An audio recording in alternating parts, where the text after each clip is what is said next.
ulang tahun Tarik Halilintar ke-23, dapat kejutan hingga pelukan mesra dari Fuji. Tarik Halilintar berulang tahun yang ke-23 tahun hari-hari ini, Sabtu, tanggal 23 Januari tahun 2022.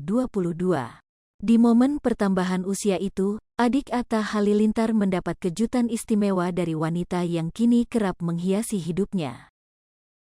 Ya, Fujianti Utami Putri alias Fuji, adik ipar mendiang Vanessa Angel itu memberi kejutan ke Tarik sambil membawa kue ulang tahun bergambar wajah Tarik.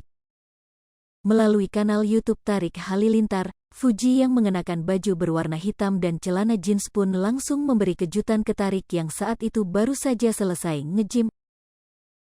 "Aku kira kamu di rumah," kata Tarik yang tak menyangka akan kedatangan Fuji. "Enggak, di rumah Kak Vio terus kesini," jawab Fuji malu-malu. Tak hanya mendapat kejutan, Fuji juga memberi pelukan mesra ke Tarik setelah disuapi kue ulang tahun.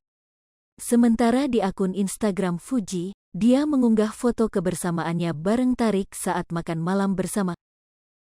"Yes," tulis Fuji di keterangannya. "I love you," tulis Tarik di kolom komentar. Baca juga, Fuji malu-malu saat Tarik Halilintar panggil sayang dan minta peluk di bandara. Hal itu pun langsung ramai menjadi sorotan netizen, apalagi keduanya dikenal dengan nama pasangan Tofu.